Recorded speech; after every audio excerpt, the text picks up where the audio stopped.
The chamber was massive. It held representatives from 800 different species.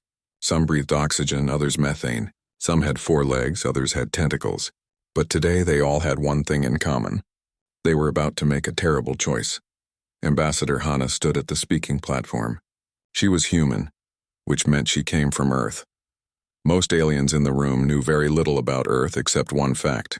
It was rated as a Class 12 death world. That was the highest danger rating possible. Next to her stood Counselor Tay. He was also human. He wore a military uniform covered in medals. Both humans had been trying to convince the Galactic Council to act for 3 hours. So far, nothing had worked. Behind them sat LaughedHFY. She was a Quilara, a species with scales like a lizard and eyes that could see in the dark. Her whole body shook as she waited. Her people were dying. Every day more of them died. And the council just kept talking. The holographic display showed images that made several council members look away. Burning cities, dead children in the streets, ships full of refugees exploding in space. The Vrokan Empire had been doing this for 18 months. 3 species were being destroyed. The Quilara, the Hessian, the Nomek. None of them were warriors. They had joined the Galactic Council because they believed in peace. They thought civilization meant safety. They were wrong. Hana pressed a button. The display changed to show casualty numbers. 2 billion Quilara dead, 500 million Hessian gone, 300 million Nomek wiped out. The numbers kept rising every day. A voice interrupted her presentation. It was cold and smooth. Commander Vrel of the Vrokan Empire stepped forward. He was tall with gray skin and 4 arms. His species had conquered 12 worlds in the last century. Commander Vrel spoke without emotion. He called the massacres territorial disputes. He said the Quilara, Hessian, and Nomek were in Vrokan space. He claimed his people had the right to remove them. He used fancy words that meant nothing. Tay could not stay quiet anymore. He stood up and his voice filled the chamber. He asked if territorial disputes included bombing hospitals. He asked if removing people meant killing children. He asked how many more had to die before the council called it what it was. Genocide. The chamber fell silent. Many council members shifted in their seats. Some looked uncomfortable, but none of them looked ready to help. Counselor Prime Thexra called for order. She was the leader of the council.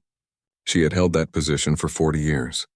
She spoke about protocols, about jurisdiction, about the need to respect sovereign boundaries. She used every excuse in the book. LaughedHFY finally stood. Her voice cracked as she spoke. She described watching her homeworld burn from orbit. She talked about her daughter who died in the first attack. She begged the council to help her people. Tears ran down her scaled face. The council voted. 847 species against intervention. 231 for it. The humans voted to help. So did some other smaller species. But most of the powerful civilizations voted no. Commander Vrel smiled. He bowed to the council and returned to his seat. LaughedHFY collapsed. Several Hessian and Nomek representatives had to be helped from the chamber. They knew what this vote meant. It meant death for their people. Hana and Tai helped Shenva leave the chamber. They took her to a private room away from the other delegates. 2 other representatives joined them. One was Hessian, covered in soft fur. The other was Nomek, with 6 legs and compound eyes. The room was small and quiet. Shenva sat down and put her head in her hands. She had believed the council would help. She had been so sure that showing them the truth would make them act. She had been wrong. The Hessian representative spoke first. His name was difficult for humans to pronounce, so they called him Kev.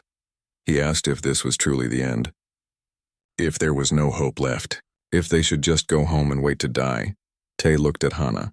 They had talked about this possibility. They had known the council might refuse to act.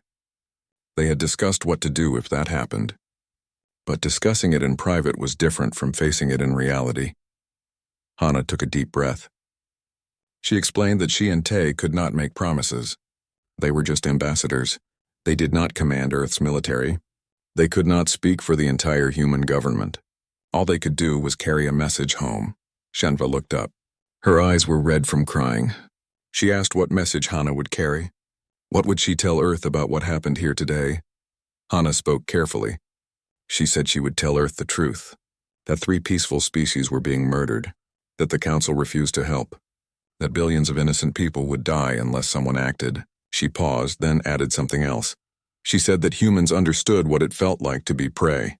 Earth was not a safe world. Humans had to fight every day just to survive on their own planet. They evolved alongside predators that could kill them easily. They learned to be afraid, but they also learned something else. They learned how to stop being prey. They learned to fight back. They learned that sometimes the only way to survive was to become more dangerous than the things trying to kill you. Tay added his own thoughts. He said the council species came from safe worlds, worlds with gentle weather and few predators. They built their civilization on peace because they never had to learn violence. That made them civilized, but it also made them weak. Humans were different.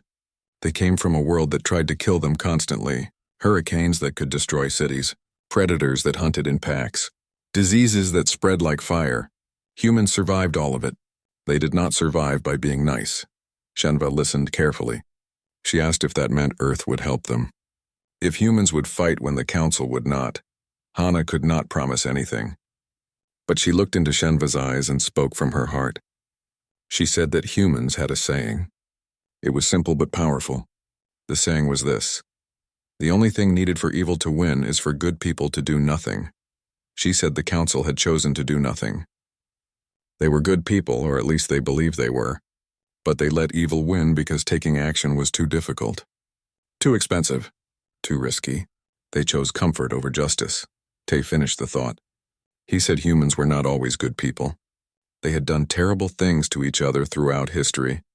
They knew what evil looked like because they had been evil themselves sometimes. But they also knew what it took to stop evil. The meeting ended late that night. Shenva, Kev, and the Nomek representative left with something they did not have before. It was not a promise. It was not a guarantee. But it was hope. Small and fragile, but real. Hana and Tay watched them go. Then they sent an encrypted message to Earth. The message was marked urgent. It contained all the evidence from the council session, all the casualty reports, all the footage of the massacres. And one simple question. The question was this: would Earth stand by and watch genocide happen? Or would humanity show the galaxy what Deathworlders do when they decide to act? The message traveled across space at faster than light speed. It would reach Earth in 3 days. 3 days for humanity to decide. 3 days for the dying species to hope. 3 days before the galaxy learned an important lesson. The lesson was simple. When the civilized species chose silence, the Deathworlders would choose action. And when Deathworlders chose action, the results were never gentle. The message from Hana and Tai arrived at Earth on a Tuesday morning. It went straight to the Unified Earth Government headquarters in Geneva. Within an hour, it was on every screen in the Emergency Council chamber. Fleet Admiral Day watched the footage in silence. She had seen war before. She had commanded ships in combat against pirates and rogue colonies. But this was different. This was not war. This was slaughter. The council chamber filled quickly. Representatives from every nation on Earth arrived within hours. Some came in person. Others joined through holographic projection. All of them had seen the message. All of them knew why they were there. The debate started immediately. A representative from the Pacific Union spoke first. She said Earth had treaties with the Galactic Council. Breaking those treaties could have consequences. The Council might see human intervention as aggression. A European delegate agreed. He talked about trade agreements and diplomatic relations. He said Earth had worked for 2 centuries to build trust with alien species. One military action could destroy all that progress. More voices joined in. Some argued for caution.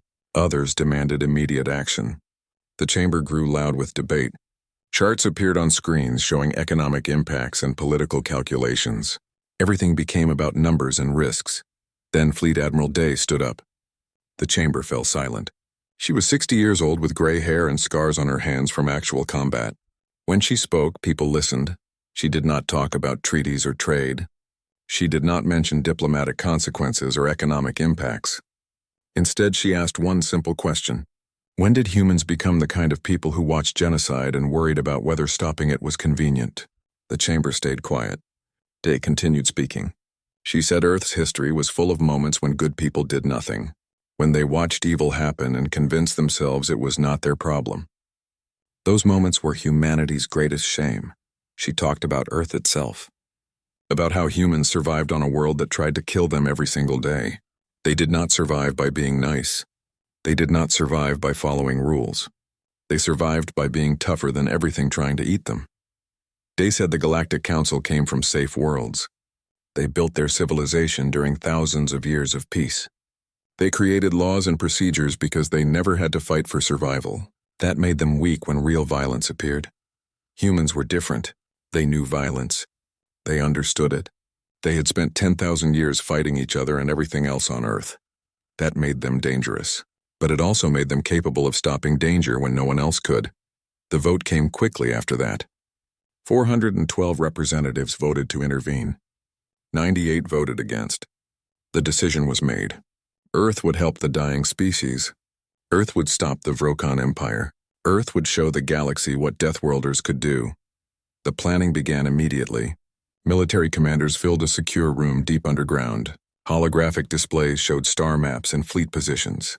Intelligence reports covered every surface. Dr. Ray was there. She was Earth's chief expert on alien species. She had studied the Vrokon for 20 years. She knew how they thought and how they fought. Ray explained that the Vrokon relied on overwhelming force. They had massive ships with powerful weapons. They attacked targets that could not fight back. Their entire military strategy was based on terror and destruction, but they had never fought a real war. They had never faced an enemy that knew how to fight. They came from a peaceful world and conquered others through intimidation. When someone actually resisted, they did not know what to do. Captain Min studied the tactical data. She commanded the ESS Indomitable, Earth's newest and most powerful warship. She had fought in border skirmishes and patrol actions. She knew combat. Min pointed out weaknesses in Vrokon formations. Their ships stayed in tight groups. They moved in predictable patterns. They relied too much on shields and heavy weapons. They were perfect for destroying planets but terrible for fighting other warships. General Bo added his thoughts. He led Earth's special forces. He talked about asymmetric warfare and unconventional tactics. Things humans had learned fighting each other for thousands of years. The plan took shape quickly. Earth would send a fleet to protect the surviving refugee colonies.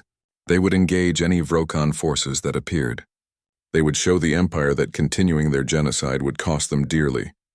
But it was more than just ship battles. Special forces teams would train resistance fighters. Cyber warfare specialists would attack Vrokon communications. Intelligence operatives would spread information about human capabilities throughout the Empire. The goal was not to conquer the Vrokon. The goal was to make them stop. To show them that continuing their campaign of murder would cost more than they could afford. To teach them that some prey fought back. Fleet Admiral Day gave the final orders. 23 warships would deploy immediately. The ESS Indomitable would lead them. Captain Min would have tactical command. They would move fast and hit hard. Across Earth's solar system, military bases activated. Ships that had been docked for maintenance came online. Crews reported for duty. Supply ships loaded ammunition and fuel. Everything moved with practiced efficiency. The Council species had slow militaries. When they decided to act, it took months to mobilize. They had to debate and plan and coordinate through layers of bureaucracy. By the time their fleets moved, wars were often over. Humans were different. They had learned to move fast because on Earth slow meant dead. Predators did not wait for you to be ready. Storms did not pause while you prepared. Violence came suddenly, and you either responded or you died. Within 48 hours, the fleet was ready. 23 warships gathered at the edge of the solar system. Each ship carried hundreds of crew members. Each crew member knew what they were going to do. Captain Min stood on the bridge of the Indomitable. She looked at the view screen showing the other ships in formation. They were powerful and fast, but more importantly, they were crewed by people who understood violence. Fleet Admiral Day sent a final message to all ships. She reminded them why they were going. Not for glory or conquest, not for resources or territory. They were going because 3 species were dying and no one else would help them. She said the Galactic Council had failed. They chose procedure over justice. They let fear of consequences stop them from doing what was right. They proved that civilization without courage was worthless. Humans would show them something different. They would show that some species still believed in action over words. That some people would fight for others even when it was dangerous. That Deathworlders understood something. The safe worlds forgot.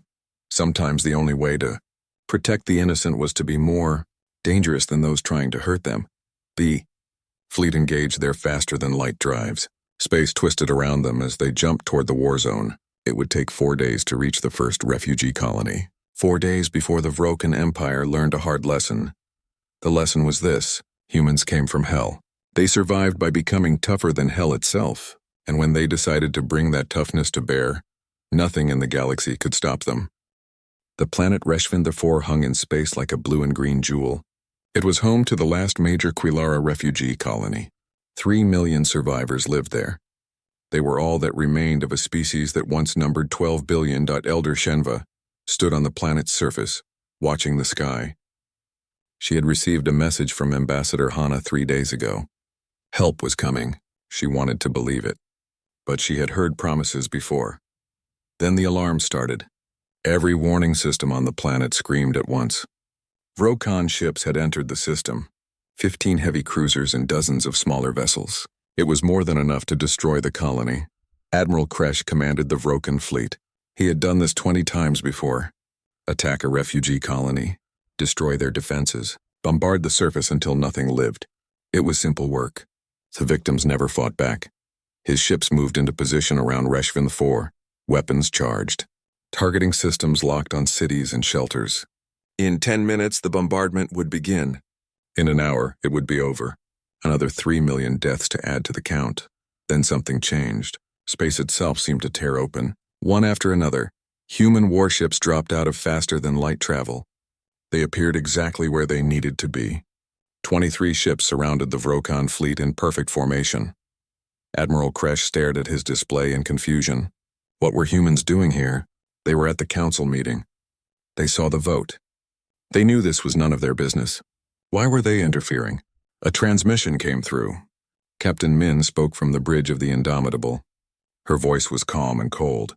She told Kresh to power down his weapons and withdraw from the system. She said he had 1 minute to comply. Kresh laughed. 1 minute? These humans thought they could order him around. His fleet was twice their size. His ships were built for destruction. He had killed billions. What made them think 23 ships could stop him? He sent back his own message. He told Min that this was Vrokan territory. These were Vrokan matters.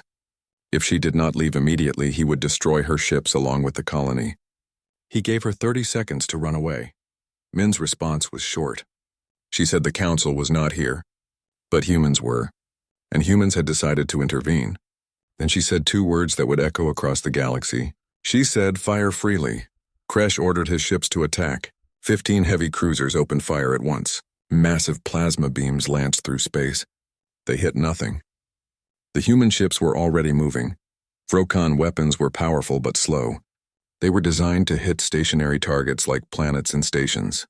The Vrokan had never fought an enemy that could dodge. Every species they fought just sat still and died. Humans were not like that. Human ships danced through the plasma fire like leaves in wind. They moved with precision that seemed impossible. Their pilots had trained for years in simulators that replicated Earth's most dangerous environments. Then the human ships fired back. Not with plasma or lasers. With metal. Solid chunks of metal accelerated to incredible speeds by magnetic rails. Railgun rounds that hit like bombs. The first Vrokan cruiser died in seconds. A railgun round punched through its shields as if they were not there. Energy shields stopped energy weapons. They did nothing against solid metal moving at a fraction of light speed. The round went straight through the cruiser from nose to tail. Internal explosions tore it apart. Atmosphere vented into space. Crew died by the hundreds. The ship broke into pieces that tumbled away. Kresh could not believe what he was seeing. His massive warship just died. One shot, how was that possible? His ships were supposed to be invincible. They were built to destroy worlds. They could not lose to smaller vessels, but they were losing. More railgun rounds smashed into Vrokan ships. Shields failed. Hulls cracked. Ships exploded or drifted dead in space. The human fleet moved like a pack of predators surrounding prey. Then something worse happened. Small pods launched from human frigates. They crossed the distance to Vrokan ships in seconds. They attached to hulls and burned through armor, boarding pods. Inside were human marines in powered armor. They carried weapons designed for close combat. They moved through Vrokan ships like death itself. The Vrokan crew panicked. They had never fought in person. They commanded from safe bridges and watched their enemies die from a distance. When actual combat came to them, they did not know what to do. Human Marines cleared deck after deck. They were not cruel. They gave Vrokan crew chances to surrender. Many did. Those who fought died quickly. The Marines had trained for this. They had practiced boarding actions hundreds of times. In 37 minutes it was over. 12 Vrokan cruisers were destroyed or crippled. 2 more had surrendered. Only one ship remained functional. Kresh's flagship. Kresh sat in his command chair in shock. His entire fleet was gone. How did this happen? He had overwhelming force. He had done everything right. But these humans fought like nothing he had ever seen.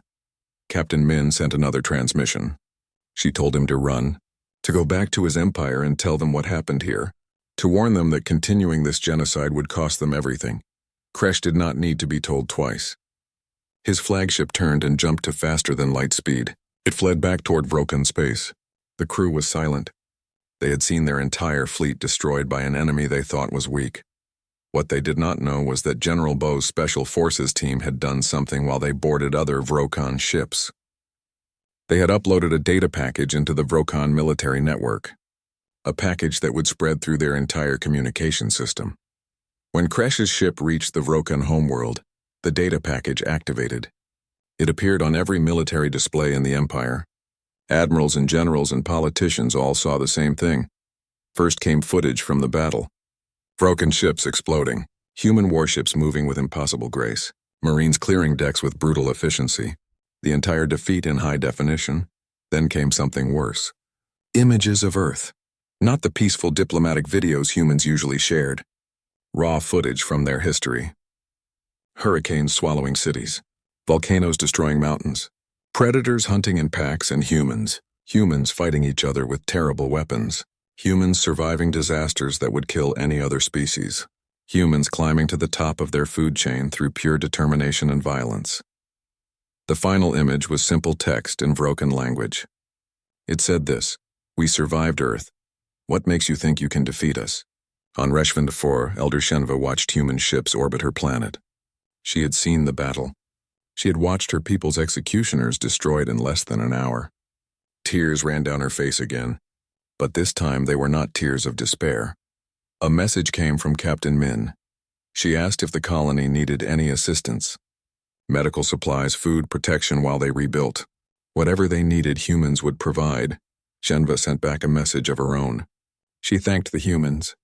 She thanked them for doing what the Council would not. She thanked them for proving that some species still believed in protecting the innocent. She said the Quilara would never forget this day. The day the Deathworlders came. The day the galaxy learned that Earth's children were not to be trifled with. The day hope returned to a dying species. The Vrokan Empire did not understand what was happening. They expected the humans to follow the rules of civilized warfare. Fight a few battles, negotiate a settlement, go home. That was how the galaxy worked. But humans did not follow those rules. After the victory at Reshvan 4, they did not stop. They did not wait for the Vrokan to respond. They attacked. Human fleets split into small task forces. Each force had 3 or 4 ships. They moved fast and struck without warning. They hit supply convoys, destroyed fuel depots, attacked communications relays, then vanished before Vrokan reinforcements arrived.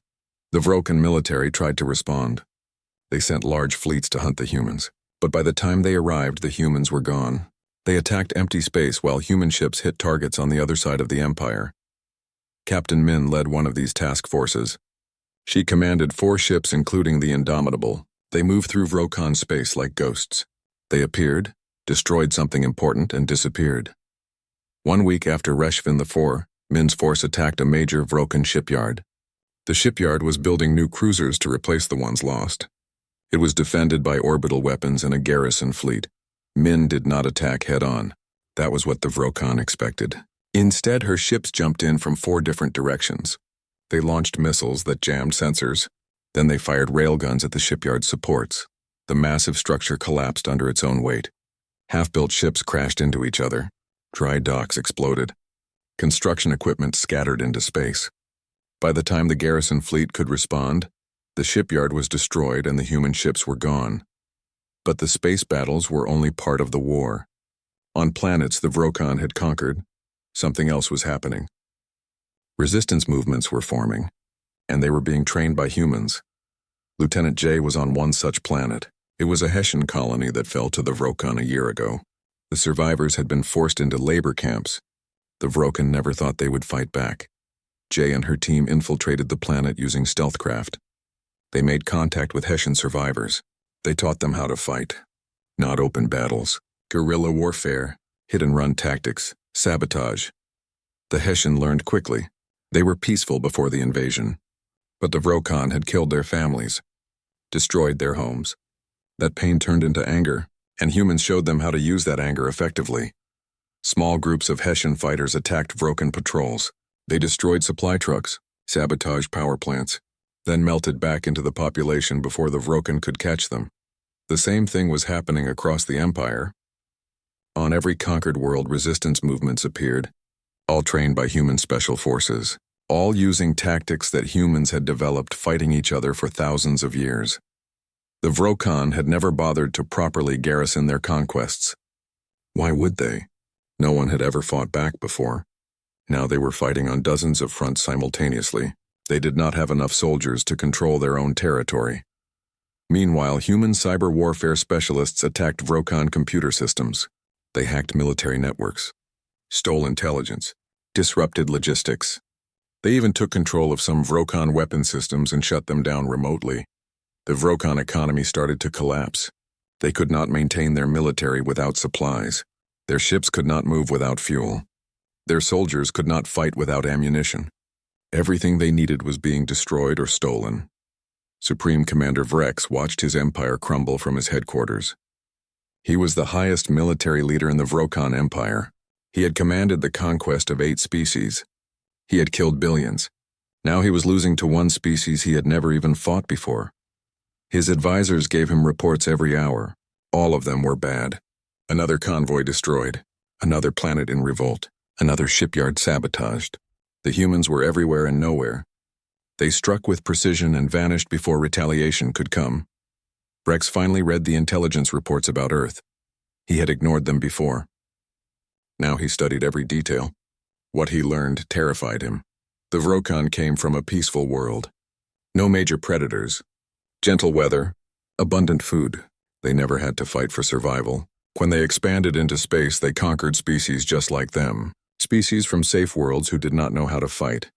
Humans were different. They came from a nightmare world. A world with storms that destroyed cities. Predators that hunted in packs. Diseases that killed millions. Humans survived by becoming the most dangerous thing on their planet. And then they turned that danger on each other. For 10,000 years, humans fought humans. They developed weapons and tactics specifically designed to kill other humans. By the time they reached space, they knew more about warfare than any other species. Vrex asked himself a question he should have asked before starting this war. How do you defeat something that spent 10,000 years defeating itself? The Galactic Council finally took notice. They called an emergency session. Counselor Prime Thexra demanded that both sides cease operations immediately. She said the war was destabilizing the entire region. Ambassador Hana attended the session. Counselor Tay came with her. They listened to Thexra talk about peace and stability, and the need for negotiations. Then Hana stood to respond. She was calm. She did not raise her voice. She simply displayed a hologram. It showed the vote count from months ago when the council refused to help. 847 votes against intervention. Then she showed current casualty figures. Before human intervention, the Quilara, Hessian, and Nomek were dying by millions every week. Since humans started fighting, their deaths had dropped by 94%. Hana looked directly at Thexra. She said the council had its chance to stop this peacefully. They chose politics over justice. They chose procedure over lives. Now they had to watch while someone else did what they should have done. She said humans would not stop. Not until the Vrokon stopped their genocide. Not until the surviving species were safe. If the council wanted peace, they should have provided it when it mattered. Thexra tried to argue. She talked about diplomatic solutions and peace conferences, but her words rang hollow. Everyone in the chamber knew the truth. The council had failed, and failure had consequences. In the Vrokon Empire, Supreme Commander Vrex sat alone in his office. His empire was falling apart. His military was in shambles. His economy was collapsing. All because he thought genocide would be easy. He thought about the humans, about their small ships that fought like demons, about their special forces that turned conquered populations into armies, about their cyber warfare that crippled his infrastructure. Most of all, he thought about Earth, that terrible world where everything tried to kill everything else, where only the strongest and smartest and most vicious survived, where an entire species learned to thrive in hell. Rex realized something that should have been obvious from the start. You cannot intimidate something that survived worse than anything you can imagine. You cannot threaten something that conquered its own nightmares. You cannot defeat something that made a sport out of defeating itself. The war was not over yet, but everyone knew how it would end. The Vrokan Empire would fall, the dying species would survive, and the galaxy would learn a lesson about the Deathworlders. The lesson was this: when civilization failed, when the gentle species chose comfort over justice, the children of Hell would step forward, and Hell's children did not believe in mercy for those who showed none. 6 months after the Battle of Reshvan 4, a single Vrokan ship approached the planet Quilara Prime. It carried no weapons. Its shields were down. A white flag of surrender flew from its communications array. Inside the ship, a Vrokan delegation sat in silence. They were diplomats and military officers sent to negotiate the end of the war. They knew what terms awaited them. They had no choice but to accept. The Vrokan Empire was broken. Half their fleet was destroyed. Their economy had collapsed. Conquered worlds were in open revolt. They could not continue fighting. They could barely feed their own people. The ship landed on Quilara Prime in a city that was being rebuilt. Buildings rose from ruins. Survivors worked together to create something new from the ashes. It was a symbol of what the war had really been about. The Vrokan delegation was escorted to a large chamber. They expected to meet with human military commanders. They expected to surrender to Fleet Admiral Day or Captain Min. But when they entered, they saw something different. LaughedHFY sat at the center of a long table. On one side sat Hessian representatives. On the other sat Nomic leaders. These were the survivors, the victims of genocide, and they would judge their attackers. Behind them stood human officers. Fleet Admiral Day, Captain Minard, General Bo, Ambassador Hana, Counselor Tay. They were not there to negotiate. They were there to ensure justice was served. The lead Vrokan diplomat tried to speak. He began with formal words about regret and unfortunate circumstances, about how both sides had suffered, about the need to move forward. LaughedHFY raised one hand. The diplomat fell silent. She spoke in a voice that was quiet but filled with power. She said there would be no negotiations, no discussions, no compromises, only terms. The terms were read aloud. Complete withdrawal from all conquered territories within 30 days. Reparations totaling half the Vrokan gross product for the next 50 years. Military restrictions that reduced their fleet to 1/10 its current size. And war crimes trials. Every Vrokan commander involved in the massacres would face justice. They would be tried by judges from neutral species. They would be held accountable for every death. The Vrokan diplomat's face went pale. These terms would destroy the empire. Their economy would collapse. Their military would be crippled. Their leaders would be imprisoned or executed. It was too much. He tried to protest. He said these terms were too harsh. That they would cause suffering for billions of innocent Vrokan citizens. That there had to be some middle ground. Fleet Admiral Day stepped forward. Her voice was cold as ice in space. She said the Vrokan destroyed 3 civilizations. They killed billions of innocent people. They did it deliberately and systematically. These terms were mercy. She said the alternative was simple. Refuse the terms and the war would continue. Human fleets would blockade every Vrokan world. Their economy would collapse completely. Their people would starve. Their species would face the same extinction they tried to inflict on others. The Vrokan diplomat looked into Day's eyes. He saw no bluff there. No room for negotiation. Just absolute certainty. The humans would do exactly what they said. And the Vrokan could not stop them. He signed the treaty.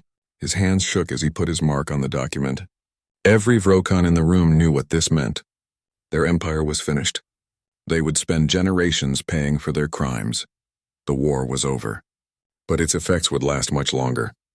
The Galactic Council called an emergency session to discuss what had happened. They wanted to restore order, to reassert their authority. They failed.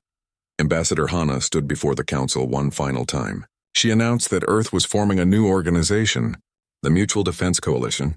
It would be open to any species that wanted real protection instead of empty promises. She did not ask for the council's permission. She did not request their approval. She simply stated what was going to happen. The council could accept it or not. Earth no longer cared about their opinion. Before the session ended, 27 species requested membership in the coalition. They were small species, weak species that knew the council would never protect them. But they also knew that humans would. Counselor Prime Thexra watched in horror as the balance of power shifted. The council had ruled the galaxy for thousands of years. Now a rival organization was forming, led by the one species that proved they would back up their words with action. On Quilara Prime, a memorial was built in the center of the rebuilt city. It was a simple structure made of black stone. On it were carved the names of every Quilara, Hessian and Nomic civilian who died in the genocide. Thousands gathered for the dedication ceremony. LaughedHFY stood before the memorial with tears streaming down her face. She read names for hours, her daughter's name, her friends' names, the names of millions who would never see justice done. When she finished, she turned to the human delegation. Fleet Admiral Day stood at attention with her officers. They wore dress uniforms and solemn expressions. They did not smile or celebrate. They knew victory did not erase the cost. LaughedHFY spoke to the crowd. She talked about loss, about justice, about the council's failure. She said the Quilara would never forget what happened. They would never forget those who died. But they would also never forget who came when no one else would. When the galaxy fell silent, when civilization chose comfort over justice, the Deathworlders answered. They answered with action. They answered with sacrifice. They answered with destruction for those who deserved it. Months later, Fleet Admiral Day stood on the observation deck of the ESS Indomitable. The ship orbited Earth, home, the blue and green world that created a species capable of surviving anything. Counselor Tay joined her at the window. They looked at their planet in silence for a long moment. Then Tay asked the question that had been bothering him. Did they do the right thing? Was the cost worth it? Day thought carefully before answering.